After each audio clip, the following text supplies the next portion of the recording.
다 함께 사도신경하심으로 2026년 2월 11일 수요일 온라인 아침 기도회 하나님께 올려드리겠습니다. 전능하사 천지를 만드신 하나님 아버지를 내가 믿사오며 그 외아들 우리 주 예수 그리스도를 믿사오니 이는 성령으로 잉태하사 동정녀 마리아에게 나시고 본디오 빌라도에게 고난을 받으사 십자가에 못 박혀 죽으시고 장사한 지 사흘 만에 죽은 자 가운데서 다시 살아나시며 하늘에 오르사 전능하신 하나님 우편에 앉아 계시다가 저리로서 산자와 죽은 자를 심판하러 오시리라. 성령을 믿사오며 거룩한 공예와 성도가 서로 교통하는 것과 죄를 사하여 주시는 것과 몸이 다시 사는 것과 영원히 사는 것을 믿사옵나이다. 아멘. 찬송가 400장 찬송하시겠습니다.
하나님 아버지 감사합니다. 푸른 마르고 꽃은 시드나 하나님의 말씀은 영영이 서리라고 하신 말씀처럼 풀과 꽃 같은 세상의 것을 의지하지 않고 영원한 말씀만을 의지하는 것만이 살 길임을 오늘도 저희들 기억하고 주님의 말씀 앞에 다시 나왔습니다. 주님이 새벽에도 주님께서 생명의 말씀을 통해 저희들의 영혼을 강건하게 하셔서 어떤 상황에서도 흔들리지 않는 믿음의 길을 걸어가게 하실 것을 소망하며 주님이 주시는 말씀을 이 시간에 받기를 원합니다. 주님이 이 시간에 주시는 말씀을 통해서 주님께서 베푸시는 하늘의 능력으로 저희 심령 가운데 충만하게 채워주셔서 주님께서 앞서가시며 이끄시는 생명의 길로만 나아가는 복된 하루가 되게 하여 주옵소서. 감사드리오며 우리 주 예수 그리스도 이름으로 기도드리옵나이다. 아멘. 자, 이 시간에 하나님이 주시는 말씀은 창세기 16장입니다. 창세기 16장 1절부터 16절까지 말씀 보겠습니다. 자, 화면을 보시면서 창세기 16장 1절부터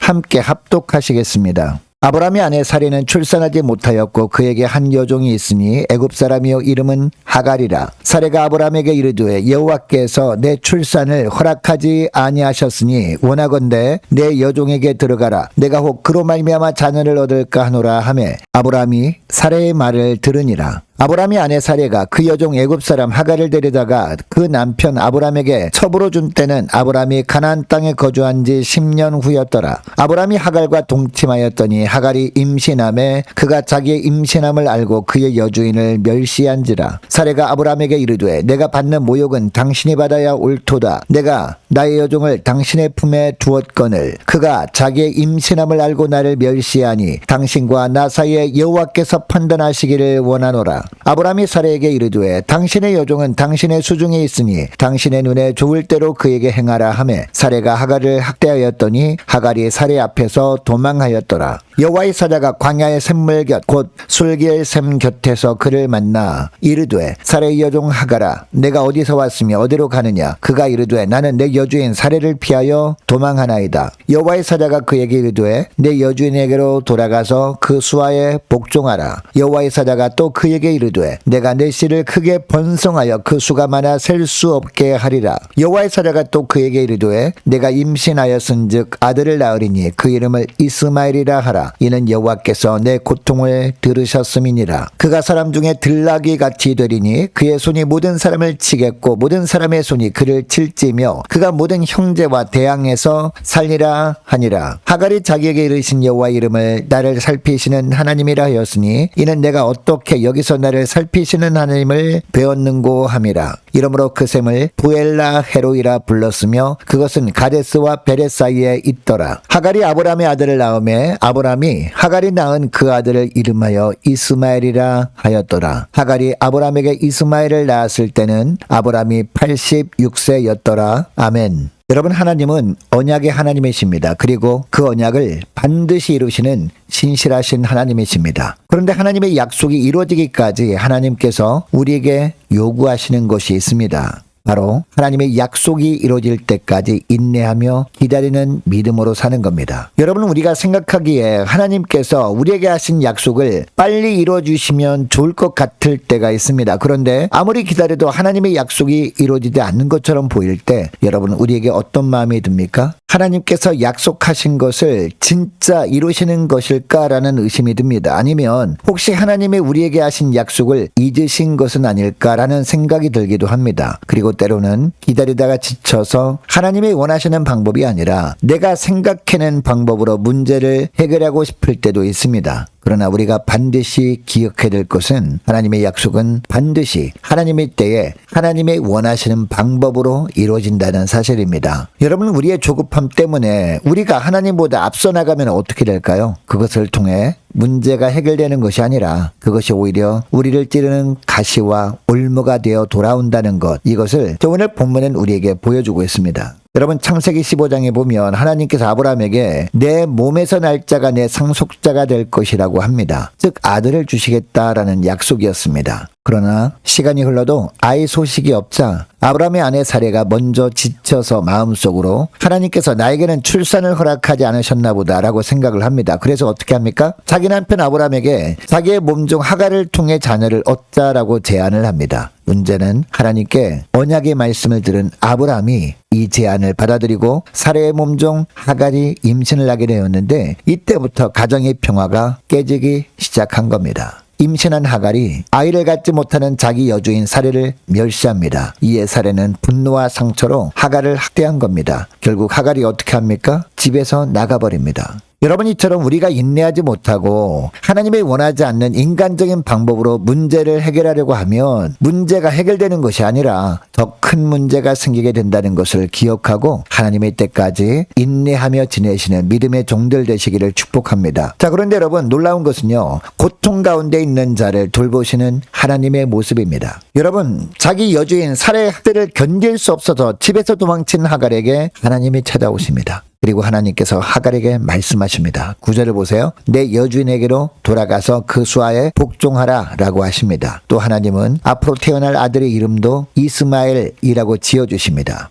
여러분, 11절 하반절 말씀을 보니까 이스마엘은 여호와께서 내 고통을 들으셨다라는 의미의 이름이었습니다. 이처럼 아브람과 사라의 잘못된 선택의 결과로 집에서 도망쳐서 고통 가운데 있는 하갈의 눈물과 신음도 외면하지 않으시는 사랑의 하나님이셨습니다. 그러나 하나님은 동시에 태어날 아들 이스마엘의 삶이 갈등을 일으키는 삶이 될 것이라는 말씀도 하십니다. 아브람과 사라의 조급함 때문에 아브람의 가정뿐만 아니라 장차 아브람의 후손들이 겪지 않아도 될 고생을 하게 된다라는 겁니다. 여러분, 이스마엘의 후손이 훗날 어떤 역사를 남겼습니까? 수백 년 동안 유대민족과 갈등을 이어왔고 오늘까지도 세계 곳곳에서 분쟁과 고통의 원인이 되는 무슬림 과격단체가 바로 이스마엘의 후손들이었습니다. 여러분, 이 모든 일은 하나님의 약속을 끝까지 기다리지 못한 사라의 조급함에서 시작된 겁니다. 그리고 사라가 자신의 여종 하갈을 통해서 아들을 얻자는 조급한 제안을 해올 때 아브라함이 분별하지 못하고 잘못된 선택을 한 데서 시작된 일이었습니다. 여러분, 야고보서 1장 4절 말씀을 보면요, 인내를 온전히 이루라. 이는 너희로 온전하고 부족함이 없게 하려 함이라 라고 합니다. 여러분, 우리도 하나님과 언약을 맺은 사람들입니다. 우리는 아브라함의 언약을 넘어서 예수 그리스도의 십자가 언약 안에 있는 하나님의 백성들입니다. 그런데 하나님께서 우리에게 하신 약속이 오래도록 이루어지지 않는 것처럼 보일 때 우리는 종종 하나님이 정말 일하고 계신 것일까? 라는 마음이 듭니다. 여러분, 이때 하나님께서 하나님의 방법으로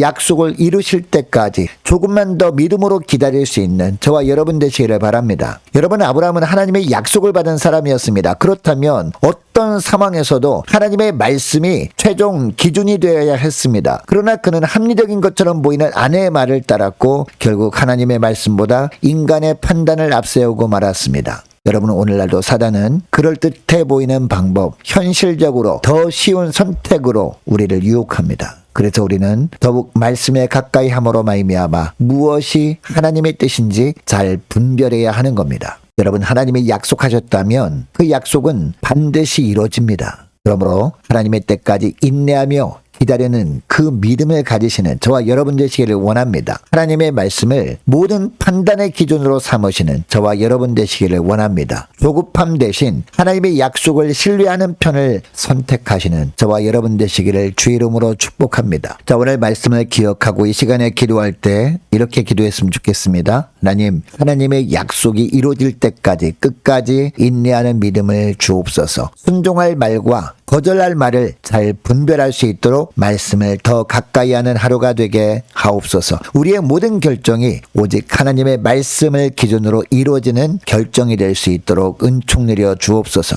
간절히 기도하는 이 새벽 될 수 있기를 축복합니다. 계속해서 기도하기를 원하는 것은 오늘 수요일입니다. 오늘 저녁에 쓸 수요 예배를 위해서 함께 기도하기를 원합니다. 각 구역 식구들과 자녀들을 위해서, 올해 남녀 전도회 청년부 임력원들을 위해서, 교회 재정을 위해서도 함께 기도하기를 원하고, 유초등부 중고등부 청년부를 위해서, 남녀 전도회와 각 구역을 위해서 이 시간에 함께 기도하기를 원합니다. 또 많은 환우들이 있습니다. 환우들 위해서 기도해 주시기 바라고, 취업을 앞둔 우리 청년들을 위해서, 선교사님들 가정들과 나라와 민족을 위해서, 우리 교회 앞날을 위해서 저와 여러분이 가지고 나온 기도 제목을 놓고 이 시간에 함께 기도하기를 원합니다. 기도하겠습니다.